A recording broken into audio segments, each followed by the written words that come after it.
Bonjour, c'est Ursule encore. On est le 2 juin 2025. Alors, je viens sonner la trompette aujourd'hui encore et je viens proclamer le retour de notre Seigneur Jésus-Christ. Amen, alléluia, soyons tous bénis, soyons remplis de sa joie. Amen.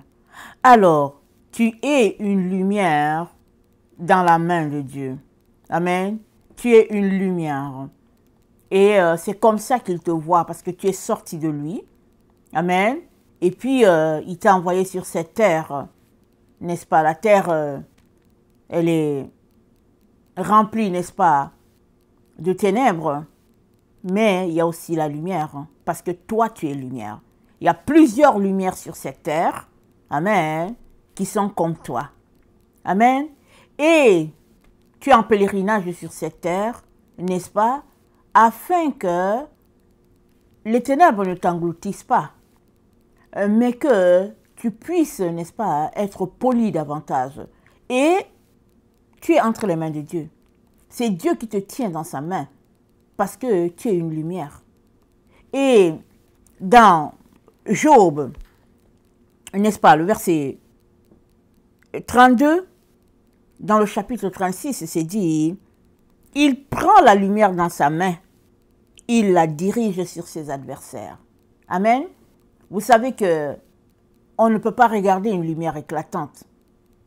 On ne peut pas. Déjà, quand on conduit, n'est-ce pas, et que la lumière est forte, on met des lunettes solaires parce que souvent c'est éblouissant, ça nous empêche même de conduire. Amen. Et c'est ce que tu es. Une lumière dans la main de Dieu. Et au fait, c'est dit, il te dirige sur ses adversaires. C'est ce qui s'est passé avec Job. On est dans la situation de Job ici.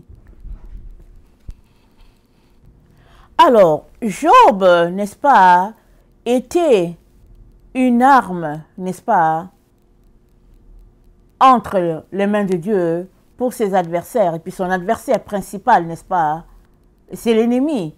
Alors, Dieu a convoqué ses enfants en réunion. Amen. Et l'ennemi aussi est arrivé. Alors, Dieu, n'est-ce pas, a vu qu'il était là. Dieu lui dit, d'où viens-tu? Est-ce que tu as vu mon serviteur Job? Parce que le Seigneur ne voulait pas que l'ennemi assiste à la réunion. L'ennemi est venu. Il voulait savoir ce qui se passe. Qu'est-ce que Dieu va dire à ses enfants? Alors, il a été renvoyé. Dieu avait en main Job. Dieu lui dit, est-ce que tu as vu mon fils Job?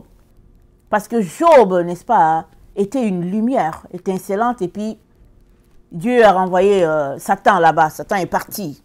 Comme ça, Dieu a pu dire ce qu'il avait à dire à ses enfants. Il a pu faire la réunion tranquille.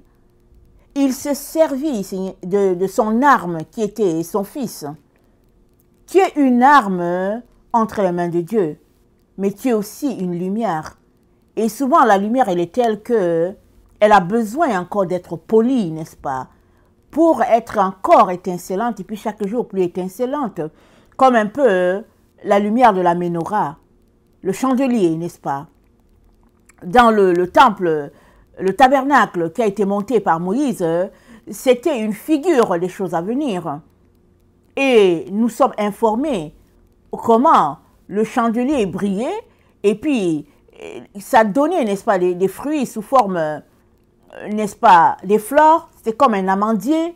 Et puis l'amandier représente un peu, n'est-ce pas, la figure du chandelier que Dieu a pour ses enfants, c'est-à-dire une lumière étincelante, un arbre, n'est-ce pas, verdoyant, qui non seulement brille et éclaire, mais aussi donne des fruits de telle sorte que les nations sont guéries, les oiseaux peuvent venir, n'est-ce pas, se pencher là-dessus pour se reposer, c'est-à-dire un arbre, n'est-ce pas, de la gloire de Dieu. Voilà ce que tu es.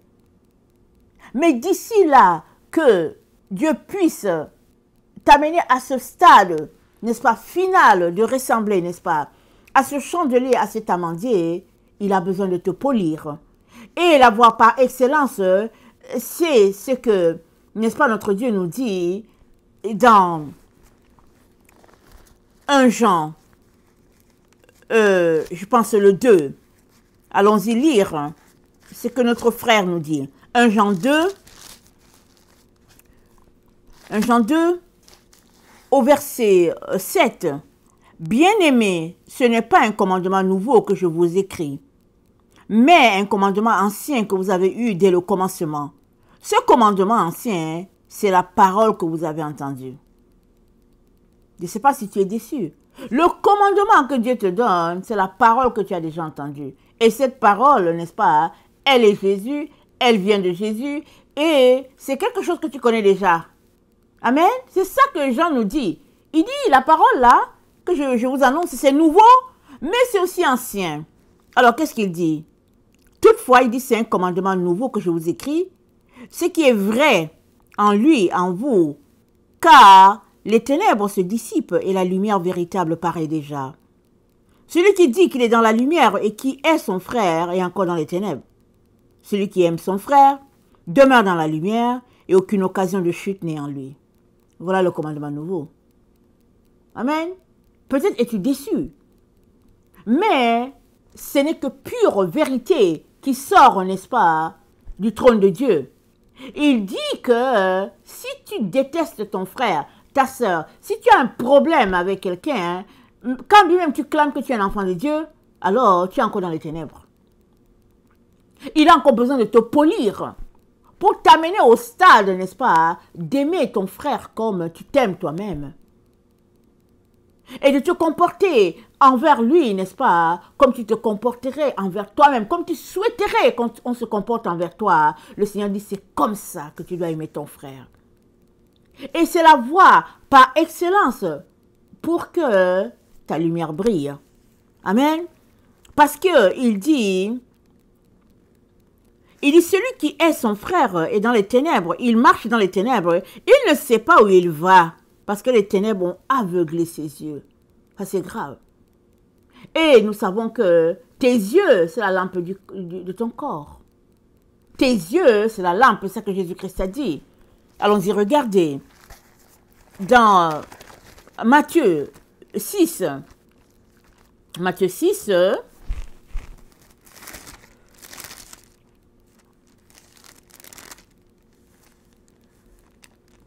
au verset 23. On va commencer au 22. L'œil est la lampe du corps.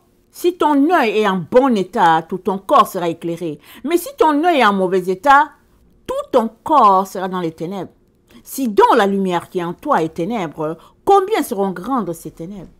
Si la lumière qui est en toi est ténèbres, si tu dis que tu as la lumière, ou bien tu es lumière, et que c'est ténèbres, c'est-à-dire, si tu dis que tu marches avec Jésus, et qu'il y a des ténèbres qui sont là, exemple, tu détestes ton frère, tu n'aimes pas ton frère, tu as des problèmes avec ton frère, et que tu es prêt, n'est-ce pas, à causer toutes sortes de situations pour détruire la vie de ton frère, de ta soeur, l'apôtre, n'est-ce pas, nous dit, tu es encore dans les ténèbres. Il dit que ta lumière est ténèbre, c'est-à-dire que ta lumière ne brille pas. Elle est comme si tu avais mis, n'est-ce pas, une protection dessus, comme si tu avais mis une soucoupe dessus, si bien que ça n'éclaire pas.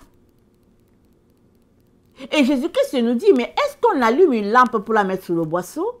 Mais est-ce qu'on allume une lampe pour la mettre sous le lit? Jésus-Christ dit, mais Dieu vous a allumé. Mais est-ce que Dieu vous a allumé pour que tu sois en dessous du lit? Il t'a allumé pour que tu puisses briller. Il t'a allumé pour que, quand il te prend dans la main, là, n'est-ce pas, il te présente à ses adversaires. Et puis, ses adversaires ne sont pas capables de regarder en direction de la lumière, tellement elle est claire. Voilà l'arme de Dieu. Tu es une arme, n'est-ce pas, entre les mains de Dieu. Mais maintenant, comment te comportes-tu pour que cette arme-là, n'est-ce pas, ne puisse pas briller, ou bien puisse briller? Comment te comportes-tu? Amen. Alors, nous continuons dans le texte, n'est-ce pas, de notre frère. Alors, il nous dit, n'est-ce pas, 1 Jean 1, il dit ce que nous avons vu et ce que nous avons entendu, au verset 3. Nous vous l'annonçons à vous aussi, afin que vous aussi vous soyez en communion avec nous. Or, notre communion est avec le Père et avec le Fils Jésus. Si tu es en communion avec Dieu le Père et puis Dieu le Fils, tu ne peux pas demeurer dans les ténèbres. Parce que Dieu est lumière. Jésus est aussi lumière. Alors, si tu es en communion avec eux, ça veut dire que tu es aussi lumière. Et si tu perçois que tu n'es pas lumière, n'est-ce pas, alors comporte-toi, n'est-ce pas, de manière à ce que ta lumière éclate. Et la première des choses, c'est de laisser Dieu, n'est-ce pas, faire son œuvre en toi. C'est de te laisser être cet instrument-là entre ses mains. Job n'a pu rien faire pour se déroger de tout ce qui se passait. Parce qu'il était cette lumière-là entre les mains de Dieu, et puis Dieu avait décidé ainsi qu'il l'utiliserait, n'est-ce pas, contre Satan. Job ne comprenait pas ce qui lui arrivait. Il essayait de justifier, ses amis l'acculaient de partout. Mais Dieu savait, n'est-ce pas, ce qu'il était en train de faire. Il savait que Job était une lumière et Dieu était encore sur le point, n'est-ce pas, de lui donner encore une gloire étincelante. Alors Dieu a décidé de le polir. Alors, Dieu l'a présenté, n'est-ce pas, à Satan. Et Job a vécu tout ce qu'il a vécu. Il se pourrait que ce que Dieu va choisir pour te polir soit différent de la situation de Job. Toute situation est différente. Dieu va te polir avec les instruments, n'est-ce pas, qui vont servir à dégager les ténèbres en toi et puis à pointer, n'est-ce pas, ta lumière, parce que tu es lumière. Et la voie la plus excellente, nous dit l'apôtre, n'est-ce pas, Jean, c'est la voie de l'amour. Comment aimes-tu ton frère? Comment aimes-tu ta sœur? Jusqu'où les aimes-tu? Est-ce que l'amour que tu as pour eux, c'est juste au niveau des lèvres? Ou bien est-ce que c'est un véritable amour, n'est-ce pas, qui se manifeste, n'est-ce pas, par les actions? Parce que nous sommes encouragés par l'apôtre Jacques à ne pas écouter la parole seulement. Une fois que tu l'écoutes, il est temps que tu le mettes en pratique. Parce que sinon, tu ressembles à cette personne qui va regarder son visage sur le miroir, il y voit une tache. Exemple, tu vois une tache de ketchup sur ta joue. Et tu dois sortir. Est-ce que tu vas laisser cette tache de ketchup sur ta joue et t'en aller? Certainement pas. Tu vas t'organiser pour nettoyer cette tache de ketchup. Surtout si tu as encore un habit blanc. Parce que ça ne présente pas bien. On nettoie ça tout de suite et puis on fait tout le nécessaire pour qu'une fois qu'on est sorti, on se présente bien. On est capable de faire cela pour des choses futiles. À combien plus forte raison, le Père s'attend-il à ce que nous le fassions pour les choses spirituelles? Et très souvent, on n'est pas prêt pour cela. On veut juste paraître, n'est-ce pas? Parce que ça nous arrange qu'on paraisse. Et puis, les gens ont l'impression qu'on est un bon chrétien, une bonne chrétienne. Et puis, bon, on a l'impression que tout va bien. Mais en dessous, on n'est pas prêt à aller en profondeur. Alors, Dieu te dit, aujourd'hui, n'est-ce pas? Il te dit, laisse-toi être cet instrument entre les mains de Dieu. C'est-à-dire, renonce à tout ce que tu es, à tout ce que tu as et laisse Dieu faire. On confesse, n'est-ce pas, notre appartenance à Dieu, on lui donne notre vie, et puis après on dit, Seigneur, je t'aime, je te suivrai n'importe où, mais on a le pied sur le frein, la main sur, n'est-ce pas, le volant, on ne veut pas céder la place à Jésus, on veut conduire par nous-mêmes, mais on dit, Seigneur, tu sais, je t'aime, je suis avec toi, je te suivrai toute ma vie. Seigneur, tu sais, hein, tu sais. Voilà comment on se comporte. Mais ce que Jésus-Christ attend de chacun d'entre nous, c'est que nous puissions tout lui laisser, tout abandonner entre ses mains, afin qu'il puisse nous polir. Amen. Alors, dans Jean 12, verset 35,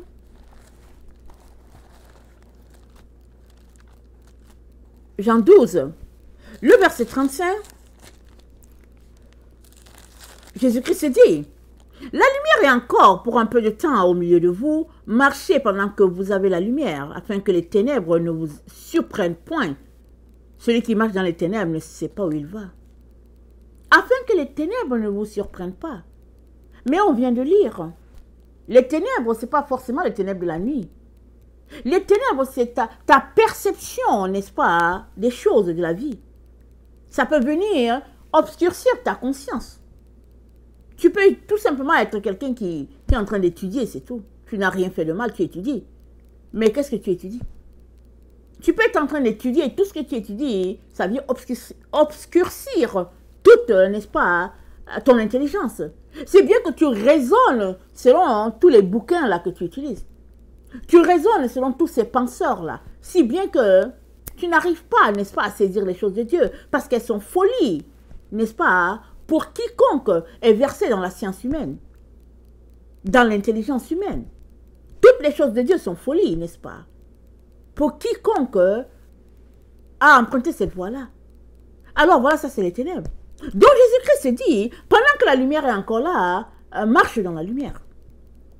Et alors que tu marches dans la lumière, Jean 13, le verset 14 dit, Jean 13, le verset 14, il dit, si donc je vous ai lavé les pieds, moi le Seigneur et le Maître, vous devez aussi vous laver les pieds les uns les autres, car je vous ai donné un exemple.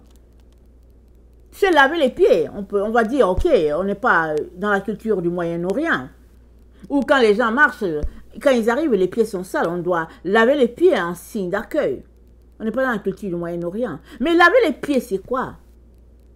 Parce que Jésus-Christ a dit à Simon, écoute, si je ne te lave pas les pieds, tu n'auras pas de part avec moi. Parce que Simon n'était pas prêt à laisser Jésus-Christ se laver ses pieds à lui. Parce qu'il savait que Jésus-Christ était son maître. Il avait un grand respect pour Jésus. Alors, comment est-ce que le maître peut laver les pieds, n'est-ce pas, du serviteur?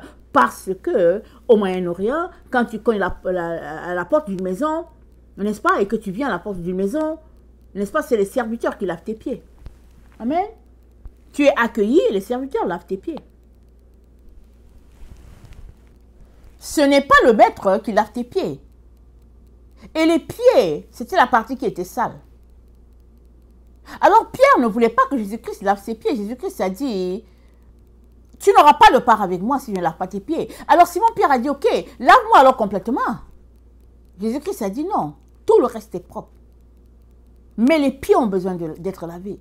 Les pieds, c'est la partie qui est sale, c'est rempli de poussière.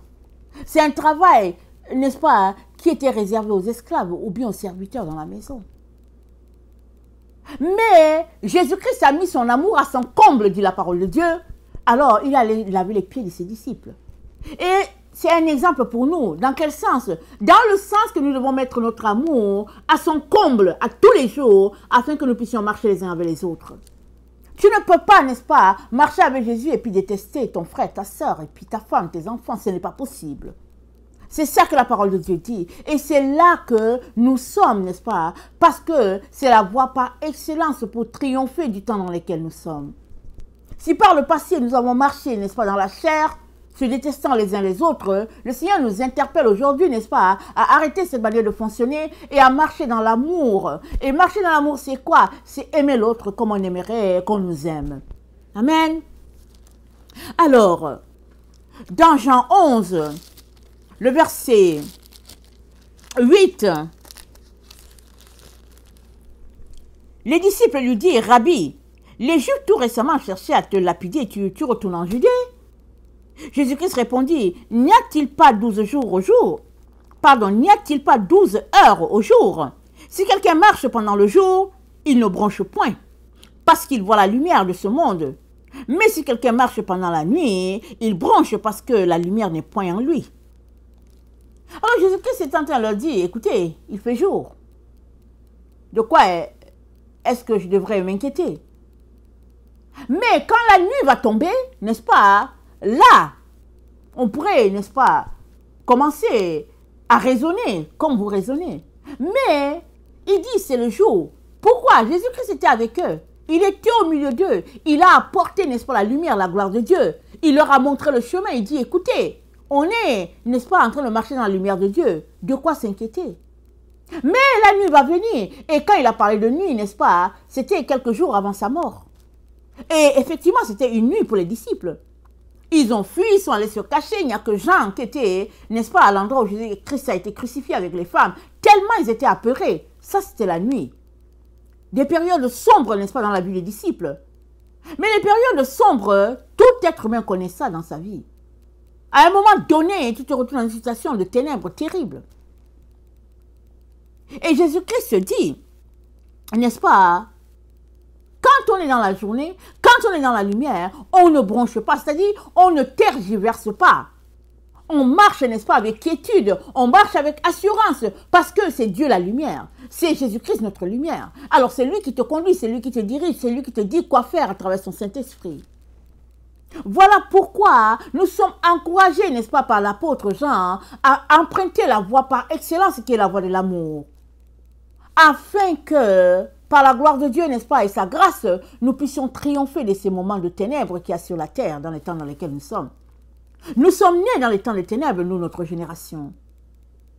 Mais, n'est-ce pas, tant que Jésus-Christ est là, tu n'as pas à craindre. Parce que la parole dit, où irais-je sans que tu sois là? Quand même je m'en vais en enfer, tu es là. Quand même je m'en vais dans les cieux, tu es là. Il n'y a aucun endroit dans ce monde, ou bien hors monde, où je pourrais me cacher sans que tu n'y sois. Ça, c'est David qui a saisi que la gloire de Dieu était partout.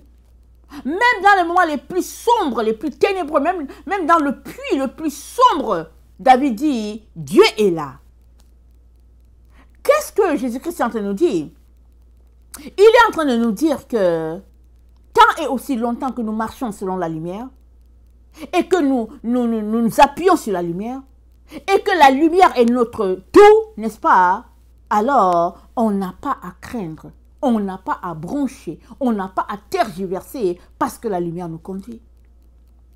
Le même David dit, ta parole est une lampe à mes pieds, une lumière sur mon sentier. Mais la parole, elle pourrait juste rester au stade, n'est-ce pas, de paroles qui chatouillent nos oreilles. On vient de l'entendre, on est content, on dit, ah, quelle parole! Mais le Seigneur dit de ne pas s'arrêter à ce niveau. La parole, n'est-ce pas, elle prend son sens en toi quand tu décides de la mettre en pratique. Et puis, nous sommes encouragés en ce jour à pratiquer ce que la parole dit, c'est-à-dire à nous aimer les uns les autres comme Dieu nous a aimés. Alors, détester, c'est quoi? C'est s'arrêter, insulter son frère, insulter sa sœur, et puis parler avec calomnie, rancune, et puis on sait tout ce que ça implique, on sait toutes ces choses-là. Mais à nous de décider de sortir de là. À nous de dire, Seigneur, je suis dégoûté de ma propre vie, j'en veux plus. Seigneur, aide-moi, je ne veux plus rester dans ces choses-là. Seigneur, viens à mon secours. Ça prend que toi-même, tu dis, Seigneur, je ne suis plus capable. C'est bon, j'en peux plus. Ça prend ça de toi. Ça prend, n'est-ce pas, un renoncement total à ce que ta chair aimerait. Et c'est à toi de décider. Amen. Jean 15. On est aujourd'hui, n'est-ce pas, dans l'évangile de Jean. Jean 15, le verset 12 nous dit, il n'y a pas de plus grand amour que de donner sa vie pour ses amis. Vous êtes mes amis si vous faites ce que je vous commande. Avant sa mort, Jésus-Christ dit, il n'y a pas de plus grand amour. J'ai donné ma vie pour vous. Je l'ai donné. Il dit, mais vous serez mes disciples si vous faites ce que je vous ai recommandé. Jésus-Christ a pris ce groupe-là, il les a formés. Ils n'étaient pas juste 12. La Bible nous parle de 12, mais il y avait beaucoup d'autres. Il y avait les femmes qui étaient là, qui supportaient le ministère. Il y avait d'autres disciples, comme les deux qui étaient sur le chemin d'Emmaüs. Ils ne sont pas comptés parmi les 12, mais ils étaient des disciples. Ils écoutaient l'enseignement. Mais Jésus-Christ a eu besoin d'un nombre, n'est-ce pas, beaucoup plus proche de lui, n'est-ce pas, afin que ce soit les leaders qui vont diriger la prochaine génération quand ils ne seraient pas là. Et Jésus-Christ les a enseignés, n'est-ce pas, à enseigner les autres. Alors, une fois que tu donnes ta vie à Jésus, n'est-ce pas, tu viens pour enseigner les autres. Même si tu penses que tu n'es pas un enseignant, tu es appelé à enseigner les autres par ton comportement, ton attitude. Tu es un enseignant. Tu es appelé à refléter la gloire de Dieu partout où tu es. Voilà pourquoi le Seigneur dit, tu es, n'est-ce pas, une lumière entre ses mains.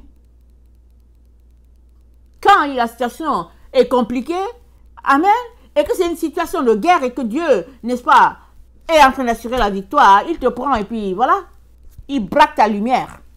Voilà, ça éclabousse les yeux de l'ennemi et puis c'est fini. La victoire est là. Amen. Alors,